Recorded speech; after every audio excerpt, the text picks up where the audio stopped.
name is Eric Lemke, and I'm a Vice Principal at Bishop Smith Catholic High. This year's class is a special group to me, as they were grade 9 students entering high school 4 years ago when I started my journey as a VP here. Congrats to you all and well done. At this point, we'll proceed with our virtual procession of our graduates, as well as sharing names of students who will graduate with special designations such as Specialist High Skills Majors, Extended French, and Ontario Scholars. Enjoy.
this time, I'd like to welcome this year's valedictorian, Kaylin Lenny Levisser, to give his address to the graduating class.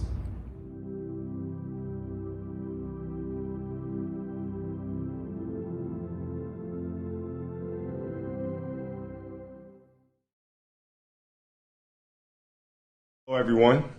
I'm so sorry I can't be with you tonight.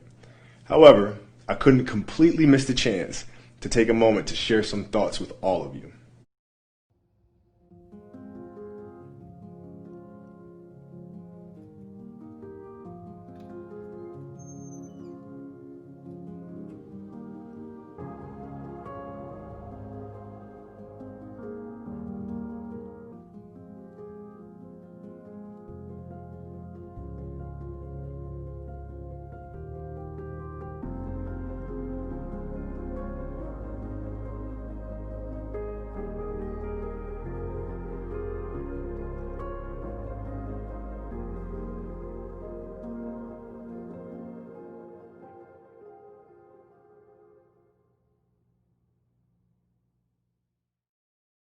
Good evening, friends and family, administrators and teachers, and to whomever else has found this video. I would like to start by thanking you for selecting me as your valedictorian for the Bishop Smith class of 2020. It is an honor to have the opportunity to represent you and speak for you during the graduating ceremony.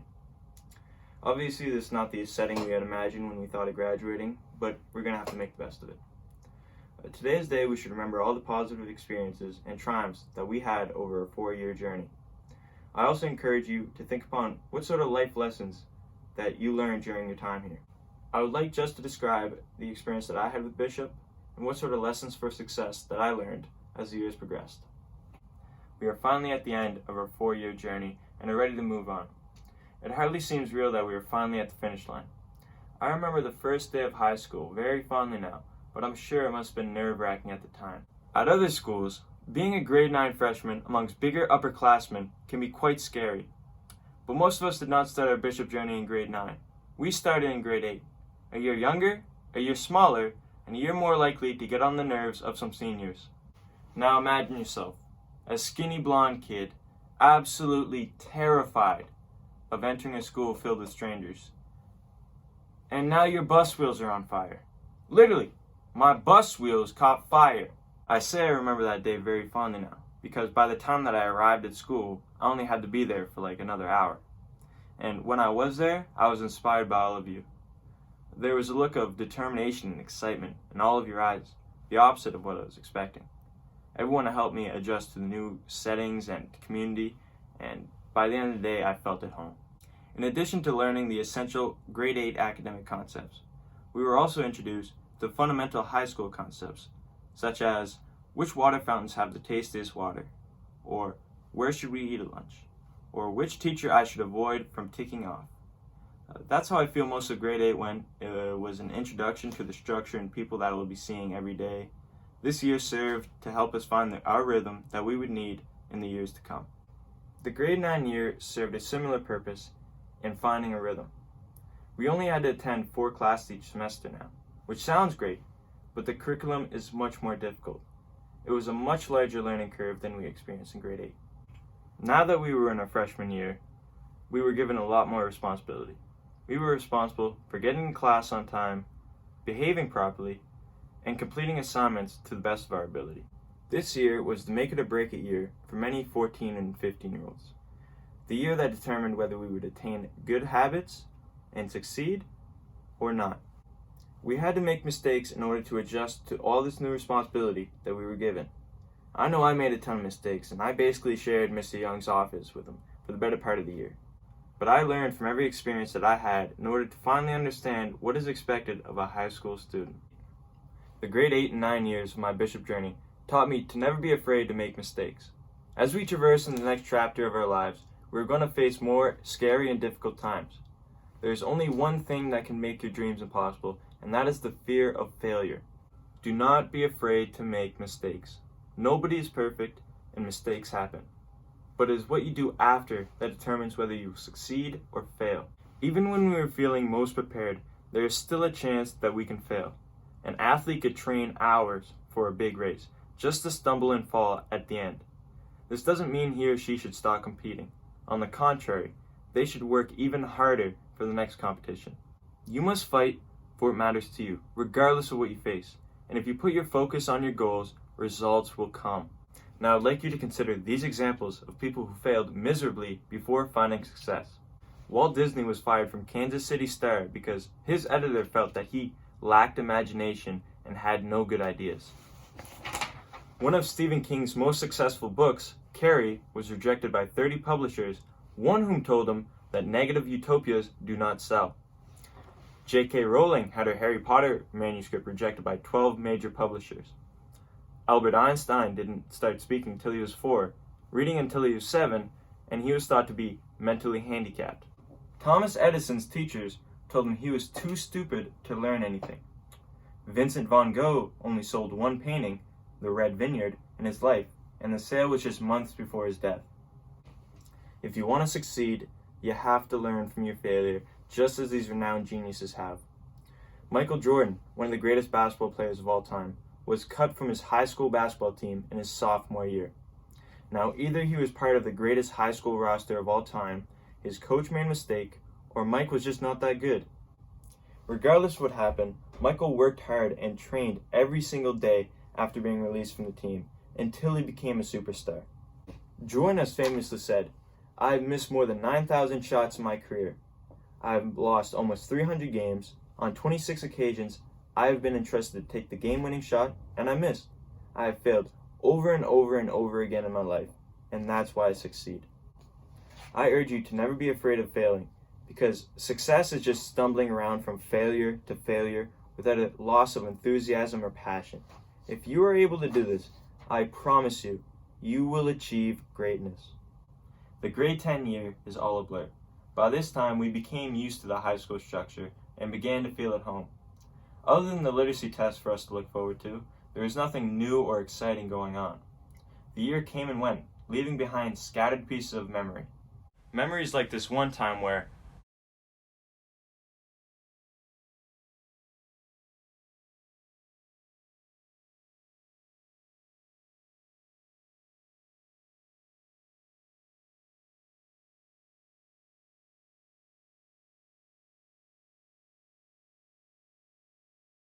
and I was slipping everywhere and I was crying.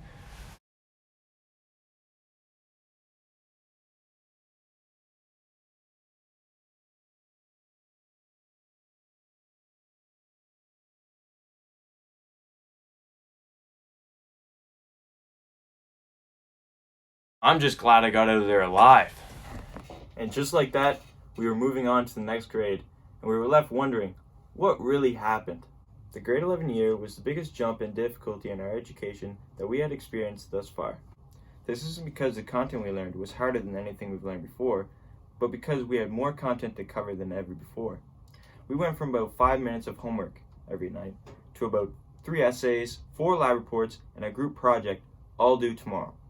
While in previous grades, we were able to coast through class and still do pretty well, success in grade 11 came down to 2 things: preparation and effort.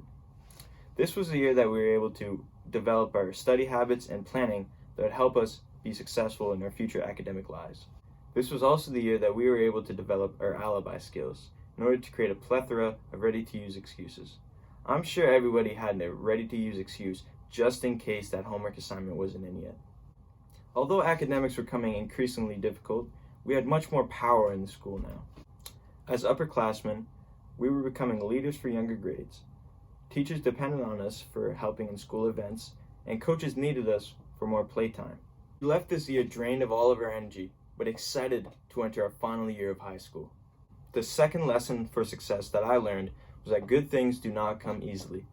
A person can only rely on luck or skill for so long until they become obsolete.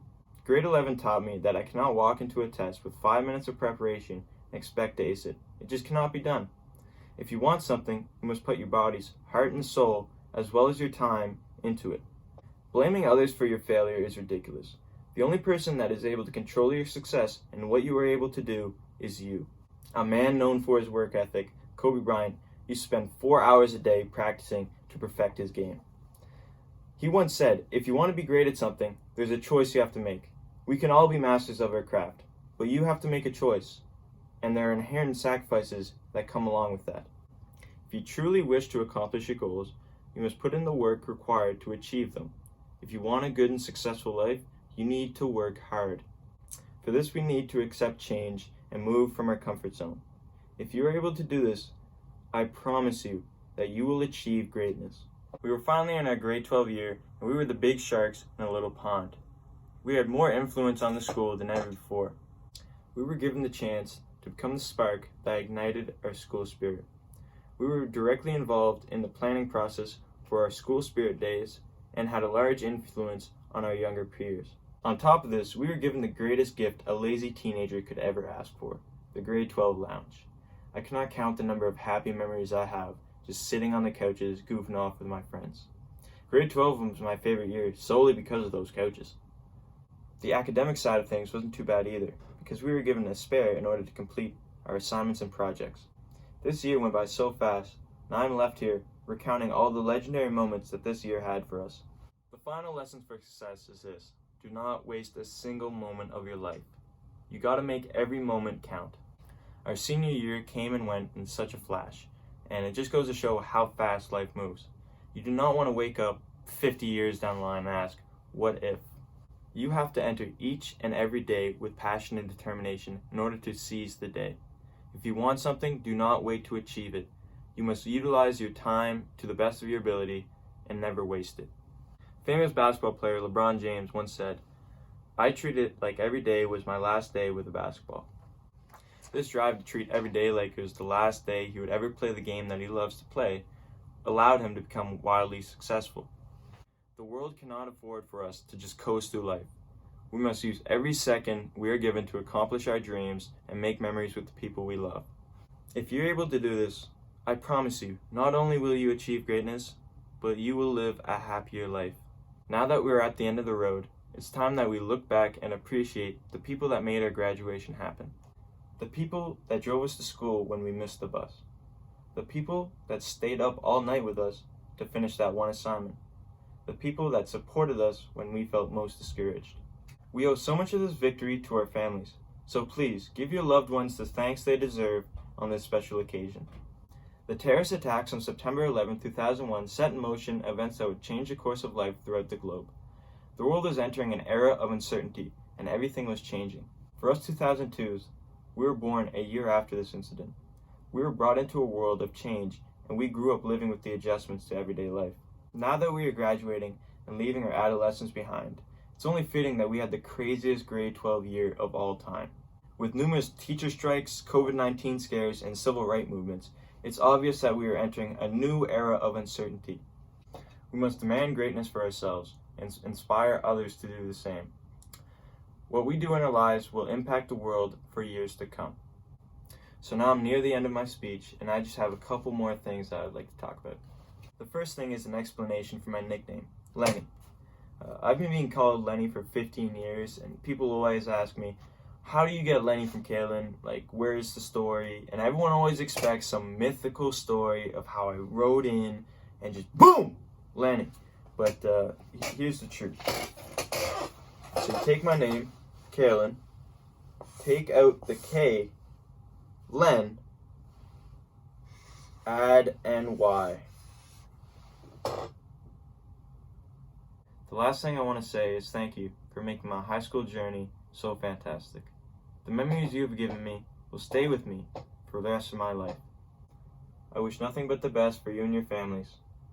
You will always have a spot in my heart and in my mind as you continue on your own path. But no matter where you go or what you do, never forget where you came from. You are, and always shall be, a Crusader.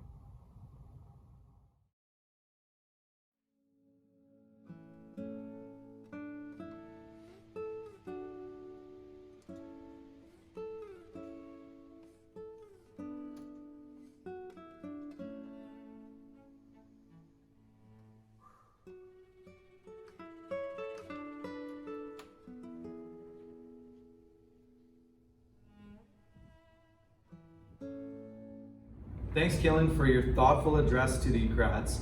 At this point, I'll hand things over to Mr. Mulvihill.